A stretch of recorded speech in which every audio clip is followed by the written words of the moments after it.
Tracy, you have the link now. Okay, let's come through.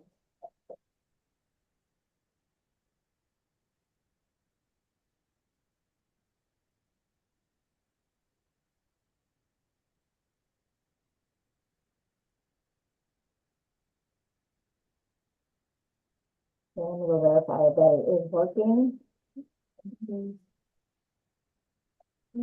Morning. Good morning, Lauren. How's your trip going, Olivia? It's good. I'll tell you the story later. All right, guys, you're good to go. Good to go? All right. I'm having everybody come in now.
Miss Ingrid, can you hear me?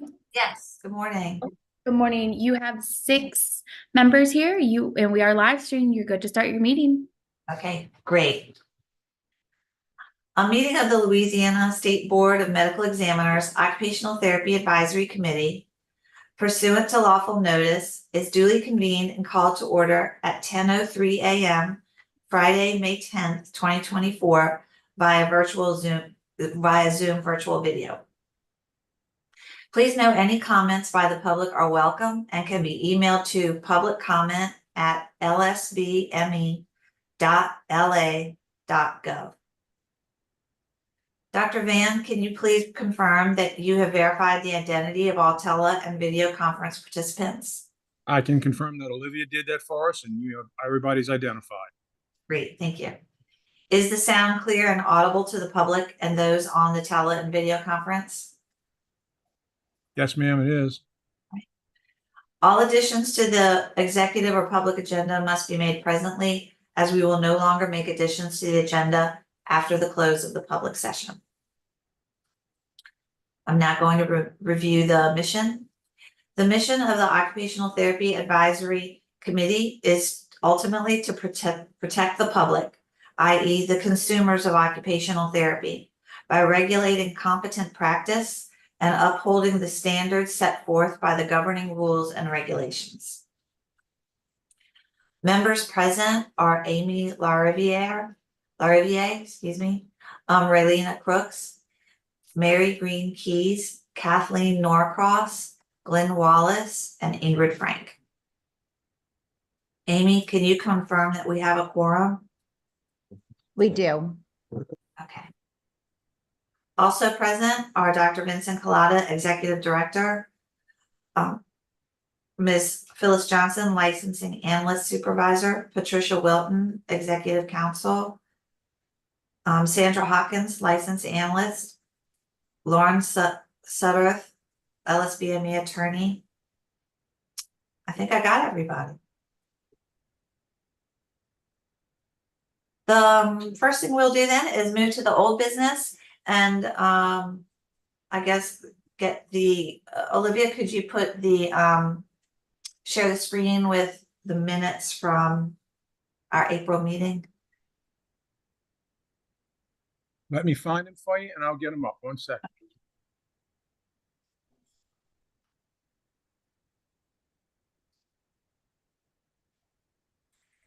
Okay, and I need to share a screen, so give me a second. And just to confirm, we have no public comment, right? That's correct. None at this time have come in over the email. Okay, great.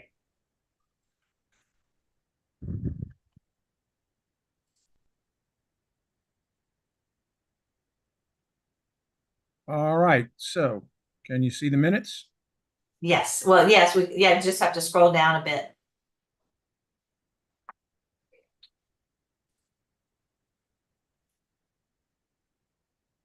All right, I think we have to keep going. there we go. Now we're getting there almost. There we are. There we are. So last month, we just go a little bit more, Dr. Van. Obviously, we approved the minutes last month. Then we basically had a recess in which we all reviewed the rules that had been edited by Patricia Wilton. We reconvened and had a vote, and we voted unanimously to approve the rules and to request that they be brought to the board's attention for a vote by the board for promulgation. We also reviewed a letter from not an occupational therapist, she's a speech therapist, but she's a rehab manager at Access Teletherapy. We went over some concerns we all had about her letter. We also reviewed a letter from an OT practitioner, Jennifer Teague, asking for clarification about doctor's orders expiring in school system settings. And then we adjourned the meetings. So what was I about to ask? Okay, can I get a motion or to approve the minutes from the meeting of April 12th?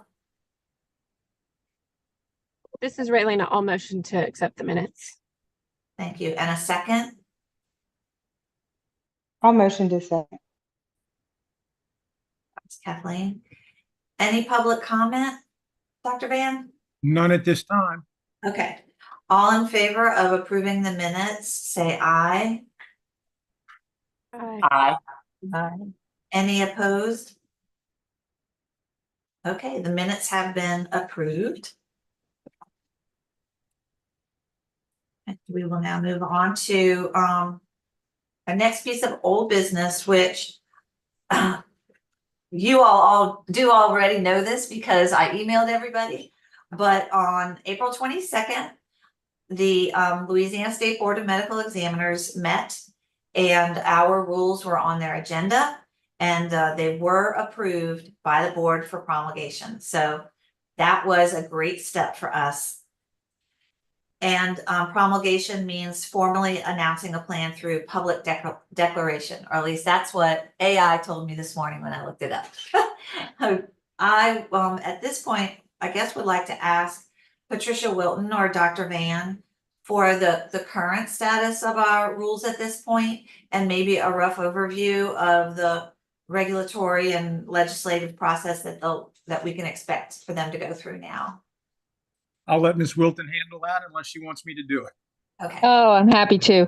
So the current status at this exact moment is that we're polishing them up and getting all the collateral documents that need to go with it, such as the notice of intent, the fiscal economic study, et cetera.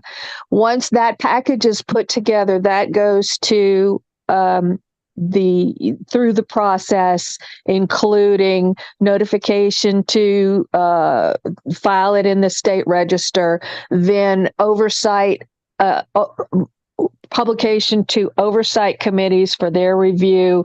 Then we send it to the Attorney General's office and they look at it for any anti-competitive concerns. It's then potentially it can go back to a second oversight committee.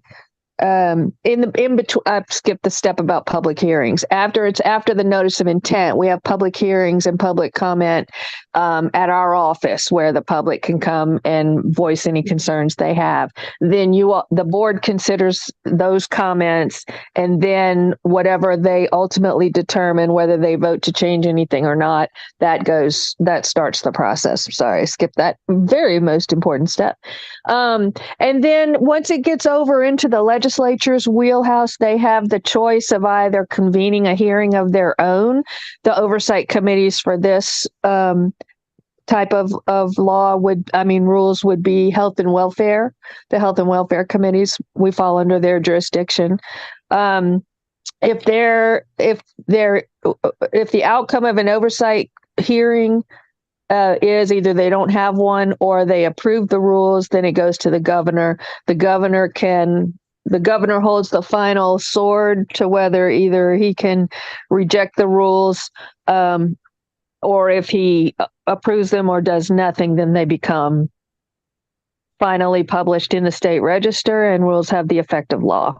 So it takes anywhere from 6 to 9 months if everybody works as quickly as they can. And unfortunately, there's not a way to shorten it because each of those steps has a time frame, 30 days after this, 90 days after that, and so forth. So, but we are working on getting a process in place where anybody at any time on the staff can go and pull up and see where any rule is in the process. And so we'll be able to keep you up to date as to where it is at all times. Fantastic, Patricia. So I'm just gonna sort of recap. After you pull all the reports together that need to go with the rules and get them polished up, then that package will be notified to file in a notice of intent. A notice of intent would be filed. Right. Okay. Right. And then after that comes a public comment period. Correct. And a public hearing. Yeah. Now 30 days for that, right? I don't remember the exact timeframes. Lauren had figured all those out for us. I can't remember off the top of my head. I think it's about 30, 45 days for the public comment. And then we have to take those comments and, look back at the rule and just in some way acknowledge them. Maybe we make some tweaks, maybe we don't, but take those into consideration and then continue on with the process. Right. And what we normally do is we'll have a public hearing at the board office, and we'll have a courtroom stenographer to take down any comments. And we do that, and it has to be, it's 35 days after the notice is the time limit. So once the notice is published, we'll be scheduling the hearing. And then anybody who wants to come can come and make any comments they for or against. And those comments are recorded, presented to the board, and then the board decides if they want to change, modify, or leave the rules alone. If someone from the public makes some suggestions or comments, would that information get back to us as OTAC through one of our? Yes.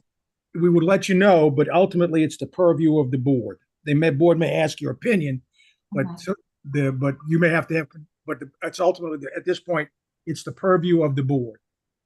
Right. But we would definitely let you know, and it would be considered in a public meeting. So if you wanted to be present at that public meeting and have any kind of dialogue with the board about that, you'd be more than welcome. Okay. And of course they are, just public comments, like any sort of public comment. So they're just going to be giving their opinion and we can take it and accept it or modify it or whatever. We're not, beholden to anything. Okay. So after the period of public comment and the hearing, then it goes to an oversight committee. And then the attorney general who looks at it from an anti-competitive perspective. Right. It might go to a second oversight committee or maybe not. Right. Then it would go to the Health and Welfare Committee of the legislature. They might choose to create their own oversight committee to look at it, or they may read them and just approve them. Well, the two oversight processes that I spoke about are actually the health and welfare committees. It's not four different. It's just one chance in the beginning for our oversight entity, which is health and welfare, to get involved. And then it goes through the middle process with the attorney general. And then once the rule is quote unquote final in our view, the legislature gets another bite at the apple. And then if not, it goes to the governor has 10 days to do what he wants to do or do nothing. And if he does, nothing, it still becomes law? Correct. Or It becomes rule rules? promulgated administrative rules. Yes. Okay, so, has 10 days, if does nothing, it does still become rules. Great.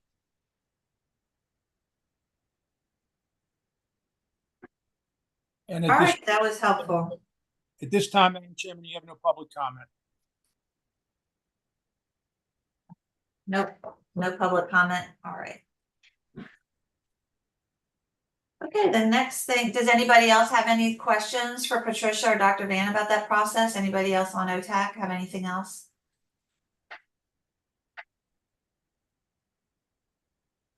Okay.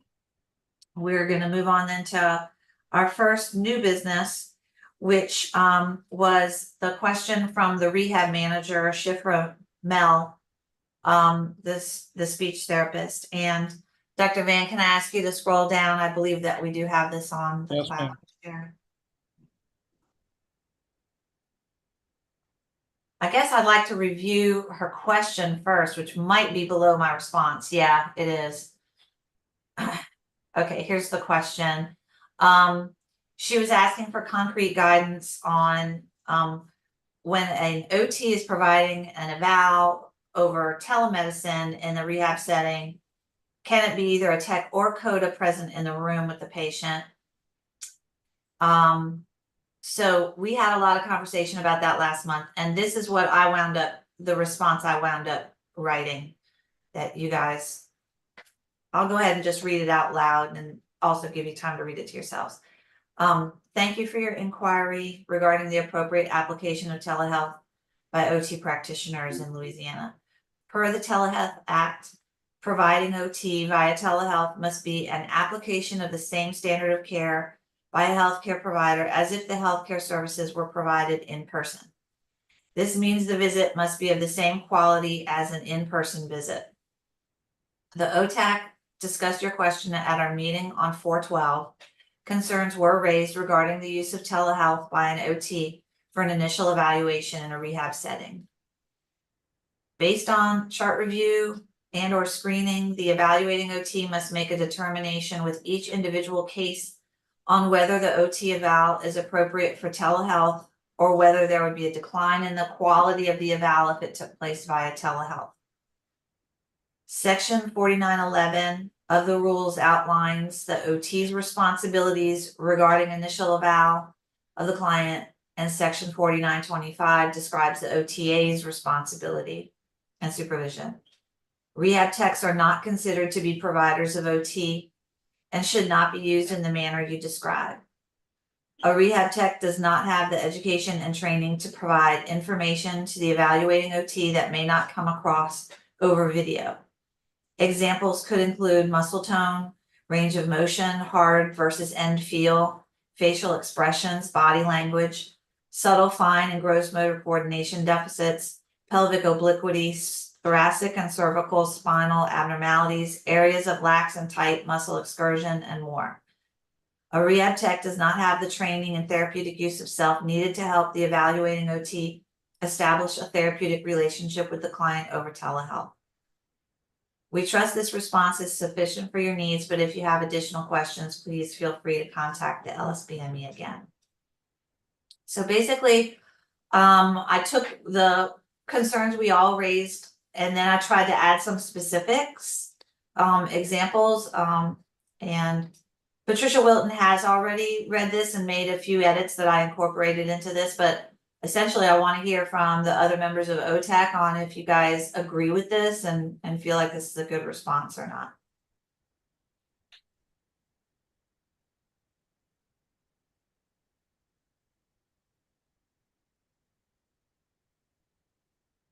I'm happy with the response.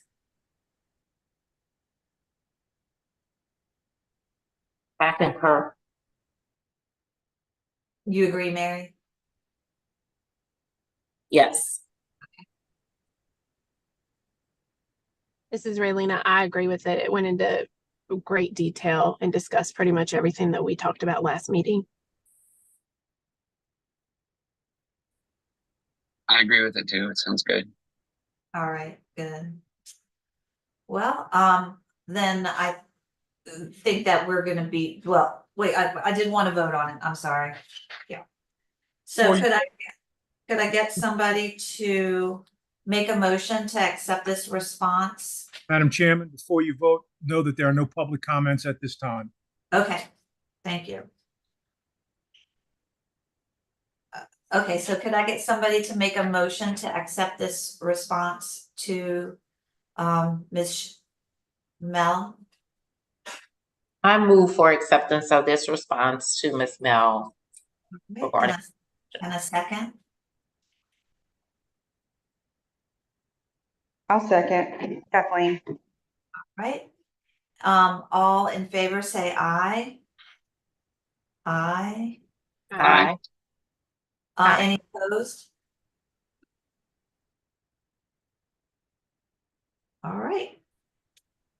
That's that for that then. Good. Whoo, y'all, this telehealth is gonna be, it's definitely a little upsetting to get this letter. I'm glad they wrote, but it makes me nervous to know what's happening. Do we need to Ingrid? request public comment again after we vote or not? Just before you vote. Just before? Okay, just checking. Miss Ingrid, Mhm. this is a fairly common question we get across lots of fields as everybody's moving into telemedicine, compact licensing is occurring. I think the standard answer is if you can't do it by telemedicine, don't do it. And I think the common sense issue is what you can't provide by yourself, you can't do by somebody who's less trained than yourself. And if you want to think about it and you guys want to talk about it, we can put together something out of this and put together what we would call an advisory opinion and publish it on the website. And so the next time you get these kinds of things, we would not necessarily go to the particulars of this letter, but we would use the concepts of the way you responded so that it would kind of fit any question about telemedicine. And we could put it up for telemedicine for OTs, and we could put it up on the website. If you want to think about that, we can talk about it. Patricia and I are busy, but I think it's a worthwhile endeavor to put on our list of things to do. I agree. I definitely agree. Because it even just paying attention to the name of this company, it's called teletherapy. So yeah, they're. And I want to tell you, I did talk to this lady. She's a lovely lady. I'm sure. I don't know if you know this, but her name is Jewish for midwife, so we had a common interest, and we got off on all of that. But and I told her, I said, I'm happy to do this for you. I know you want something that's more official than me telling you, but think about it this way: you're the tech, and if you can't do this by telemedicine, don't be doing it. Because when we get a complaint, if you do something that can't be done by telemedicine, our experts are going to say so, and then you'll be the one that suffers. So I think she understood, but I think her boss and her company wanted something in writing. So I'm glad y'all did that. But that's the story of how we got to where we are. Okay. I'm sure she is lovely because she took the time to write in and ask the question. And that right there, it indicates a level of concern and wanting to do the right thing. Okay, the next thing on our agenda is I'm going to be giving an update about what I learned at the webinar that MBCOT held on the compact. I know that Dr. Van was also on the webinar. If any of the rest of y'all were on it and you want to jump in and add anything, feel free to do so. But basically on April 30th, the NBCOT held a webinar, and some of what I'm about to tell you that we learned at the webinar might be you might have heard it before, but I think overall it was a good review. So the OT Compact Commission has selected a database vendor and platform, and that happened back in February. They're currently working to develop the database that is going to be needed to pull all of these different states' information together, house it, keep up with it, organize it. But they're hoping to be able to start that in this month. They went over some of the benefits of from the OT's perspective of having a compact licensure, you'll be able to cross state lines in order to practice more easily. You will be able to do telehealth more easily. For the consumer, they feel like there are benefits because if one bad apple is, identified in Nevada, then all participating states are quickly alerted to the fact that that person maybe committed fraud in that state, and so a person can't hop as easily who's a bad actor from state to state because everybody is alerted. The compact license is going to be voluntary in every single state. In other words, every state will still continue to have the option where you are only licensed in that state. And that's going to be a cheaper option. If you want to become licensed with the compact, it's going to cost more. And actually, you do have an additional fee for each state that you add to your compact license.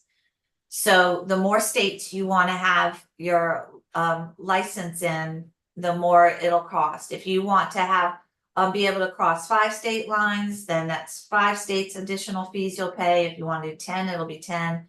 If it's just one additional state, it'll just be the one. But in the end, it will still be more convenient than going through each individual state's licensing board and applying for a license in all the different states you want to practice in. So it'll definitely be more convenient.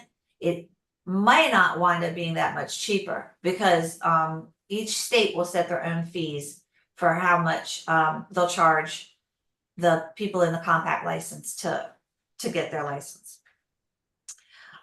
Your home state will be whatever state is your primary residence. It's not necessarily the one that you primarily work in. It's the one that you primarily live in. And you must maintain that home state's CEU requirements. You don't have to maintain the CEU requirements of every single state that you're licensed in. You only have to maintain the CEU requirements of your home state. However, that being said, some states have separate rules, certification requirements to do certain things, similar to the way we just created rules for ourselves around dry needling. And physical agent modalities is the main area. That and dysphagia treatment are the 2 areas that a number of states have separate certification rules for their OTs. And if an OT that's operating under a compact license wants to do that, say dysphagia treatment in certain states, then they may have to also meet those requirements, those education requirements. Let's see. Actually, Dr. Van, I'm gonna see about sharing the screen because I created a piece of paper. So I think I'll be able to see, where did I put it? Give me a second, y'all. Is this it? No. There it is. Need to, okay. Gotcha. Can everyone see that leadership structure thing that I made? Just give me Amy, I can see you. Just give me a thumbs up. You can see it. Okay. So this is called the Occupational Therapy Compact Commission. This is their leadership structure. There's a chair. Her name is Leslie James. And then she oversees the executive director. I don't think there is one yet. Am I right about that, Dr. Van? There is no executive director yet. I think there is. There is. Yes. I don't have the name, but Yeah. and then also legal counsel. And then Leslie James also oversees what's called the executive committee. And the executive committee consists of representatives from each state board, and Dr. Van is our representative on this committee. So this is the committee that Dr. Van is on and is representing Louisiana. And she should be clear that the executive director at this time is a lovely lady who lives in Louisiana called Amanda Perry. Wow, on a Louisiana person. Fantastic. Yes, that's great. Wow, that was lucky. I'm gonna just put that down while I remember. So then, under the executive committee are other various entities that they'll be overseeing the finances for this commission, the elections of future executive committee representatives. There'll be a process for that.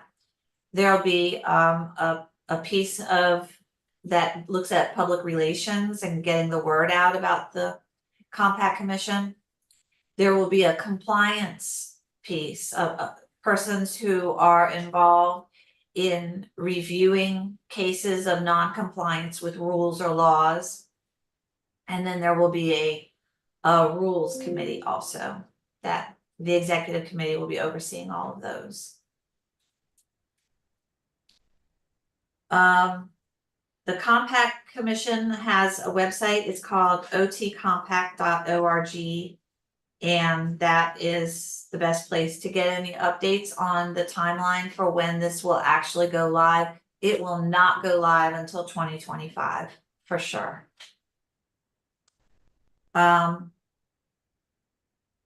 There will be a fee for each, well, I already said that. And the last note I have is that you cannot get a compact privilege if you are operating under a temporary license in your home state. You have to have a full-fledged license in your home state in order to then apply for the compact license. But new grads, like, you don't have to have any sort of experience level. A new graduate occupational therapist who has passed the NBCOT exam and gotten a regular license to practice in Louisiana can apply for the compact privilege for another state. So those were all of my notes. Does anybody have any questions, or did anybody else attend and have anything else that you wanted to say?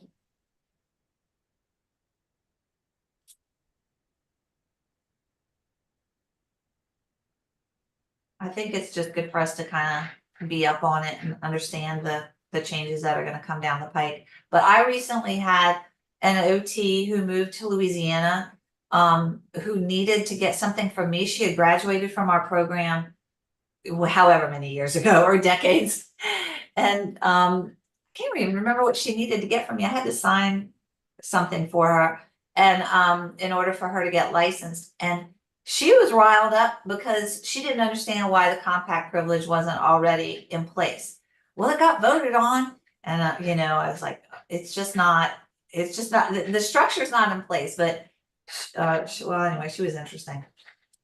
So now I am going to, if we don't have anything more to say about that, and there's no public comment about the compact webinar, I'm going to turn the meeting back over to Dr. Van, who wanted to talk to us about licensing processes.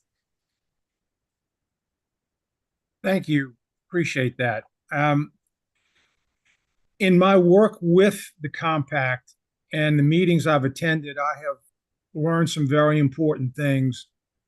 And that is, we may be able to decrease 2 steps in the process of initial licensing and shorten the time to grant initial licenses. And those 2 steps are, we could stop verifying the transcript and verifying the school, because when the NBCOT grants certification, it is already been verified and primary source verification for the certification. So if we do that, we have the opportunity. And oh, by the way, the test is one test with a cut point. And for some people, and this, yours is a little different, but nonetheless, if you pass the test, you get it. If you don't pass the test, you don't get it. And my suggestion to you is, we should go ahead and you should ask us, or ask me to amend a certain portion of the upcoming rules, in which we can do to remove those documents, or just verify them through the NBCOT. Might be more palatable to the board. But all we have to do is get the NBCOT certification, and then we can grant a full and unrestricted license for OT. I think we should, and I've been told by other parts of the country as I go to these meetings, that fewer and fewer states are doing temporary licenses anyway. The compact is not going to allow them. So my suggestion to you all would be A, let's go ahead and use the NBCOT, and if they've passed it, they passed it, and we grant them an unrestricted license. And if they don't pass it, they don't have anything. But I thought you might want to kick that around and talk about it, because I think that would streamline our licensing time. It would get away from the concept of temporary licensing, and it would put us in an opportunity to do an even better job. I want to say that we have about 50 licenses in process right now, and only maybe 3 of them are getting to 6 months old, and those that are almost 6 months old are about to be dropped because they have not provided the information we've asked for.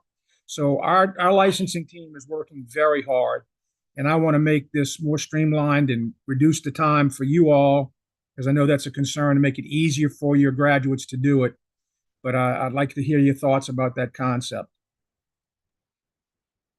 I think the concept of being able to drop verifying the transcripts and the verifying the school is great, because what you just said, Dr. Van, NBCOT is already doing that.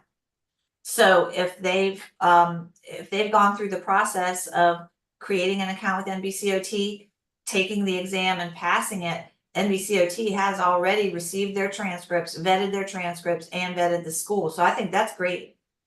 As far as the temporary license, we when we were going through our rules changes, and we did tighten up the temporary licensing. It's now cannot be renewed, so we've cut in half how long somebody can have a temp license. But we did agree that we wanted to retain that ability of having a temp license. So I hate to revisit that piece so quickly, The because problem is, if they don't have the NBCOT, then I've got to get transcripts and school verifications, and that's why I'm trying to simplify it and expedite it. But we'll keep it like it is, and we won't do anything else. if an applicant waits until they are certified by NBCOT to go through licensure in Louisiana, could they have a process where they don't have to provide transcripts, et cetera, versus somebody who's choosing to do the temp license does? Is it an all or nothing situation? Well, I think in order to simplify to expedite, everybody does the same thing. I don't want to ever be accused of, well, I had to do it and other people didn't have to do it. I think the simple fact is, if they're NBCOT approved, we grant them a license.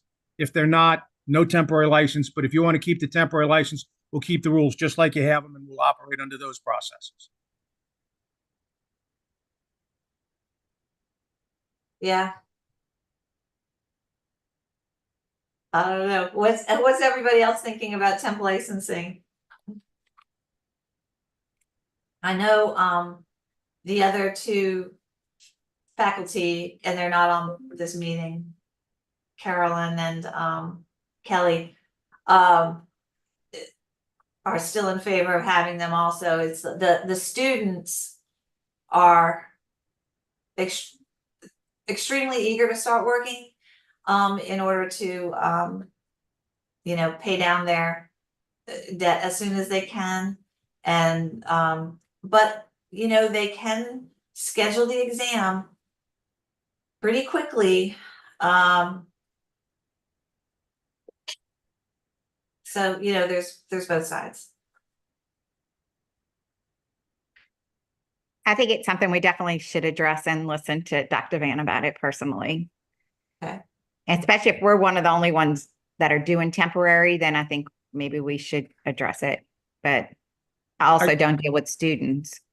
I want to be sympathetic to all of your needs. That's why we have this advisory committee. I think what I am being told is that at least more than 50% of the states have done away with the temporary license and gone simply on the NBCOT. So that means about half have not, maybe a little bit less than half have not. The question is, what do we want to do in Louisiana? Okay. And, you are always asking me to make it easier, to make it more efficient. And this is an opportunity to make it easier for the applicant and more efficient. But if we start talking about temporary permits pending NBCOT, then I have to verify the transcript and the school, and that's going to take time anyway. So what you're basically doing is saying we're going to shorten the time, but everybody's going to be certified, and that way there'll be no temp licenses. Now, I will tell you that we're going to be considering an OT. In other areas of the advisory committees about a license pending. Right now, for example, in most hospitals, there is something called an RN. That is an RN applicant that's waiting for the scores of their test. Okay. And they are orienting them. They are being paid for orientation. They are in the milieu of the system, learning how the system works.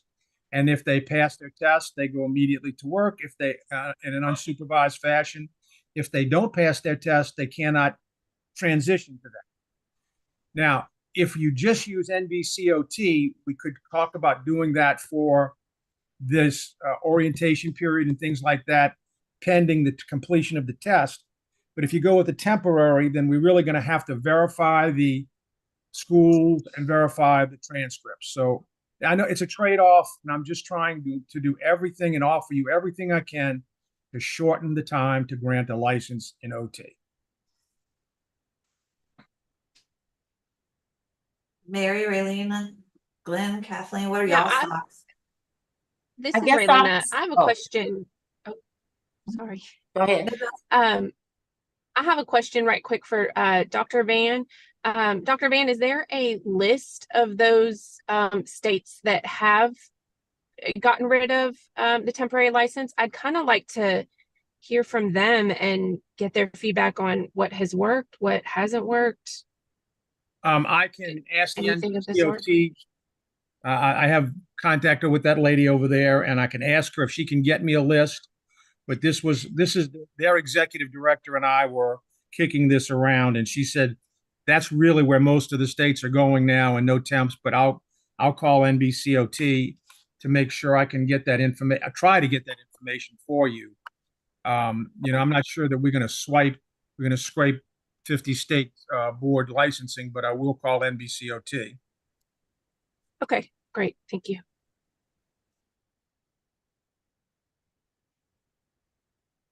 Now, the only thing I want to remind you of is that we may have to, if we delay, it may take a while to change. It's just that, it's all coming together at one point in time. And I didn't want to put this in the rules. Ms. Wilton and I didn't want to put this in the rules till we talk to you. So if the getting the time and making the decisions and all of that gets into the way of passing the rules, we're going to pass the rules, and and then I'll have to come back and have to amend them later on. And if I may, Dr. Collada, that's probably the best way to go because, as Ms. Frank said, the folks who deal with this issue the most, unfortunately, aren't here today. And I know they did have a reason why, after that lengthy debate that everybody had, Right, that they wanted to keep it in place. So even if we just keep it in place for another, few months or however long, we can work toward the goal of eliminating it once we can satisfy their concerns, if that's okay with you. That's an easier fix than not moving forward with all the hard work that they've done so far. I want to move forward with the rules no matter what. If we can incorporate the amendment to do that in the rules, we will. If we can't, we're not going to stop the rules. I am not going to stop these rules. Good deal. This train is on the track, and Dr. Collada's not going to do anything to take it off the track or send it down a spur where it can't get done. Good. Kathleen, were you going to say something earlier? No, I'm sorry. Okay. Mary, any thoughts on, you're kind of like a manager, an employer. Right. And what I was going to say is, I know at the VA, we do not allow for temporary licensure. The candidate for employment here for occupational therapy must have NBCOT and a license. So I would just I'm one that I started on a temporary, permit because I was anxious to get to work. But I would move forward and encourage us trying to get those licenses done as quickly as possible. So I'm one that is not in favor, even though I benefited from a temporary licensure. I would shy away from the temporary and just try to move forward with getting that license as quickly as possible. That's I just guess I guess I will say one thing. I'm on the fence about it a little bit, only because I also had a temporary license starting out and then got my license like probably 2 weeks after I used my temp. However, um, I know I've worked in poor towns where they are hiring OTs and codas on, that temporary license, and that is all dependent on them. That is might be the only person that they can get to be in that job. I feel like it would be really hard to say no to that if that's going to be the determining factor of them getting a therapist or not having one at all. Yeah, there's definitely a lot to think about, and I like Patricia's idea that we'll do a little bit of background checking. Maybe look at what some other states are doing. Bring Kelly and Carolyn in on this at our next meeting, and we can sort of discuss it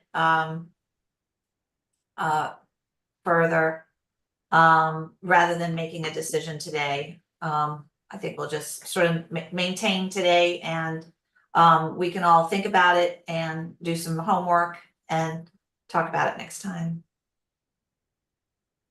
And what I will do is after I get a response from the NBCOT, I will forward that response to all the members of the committee.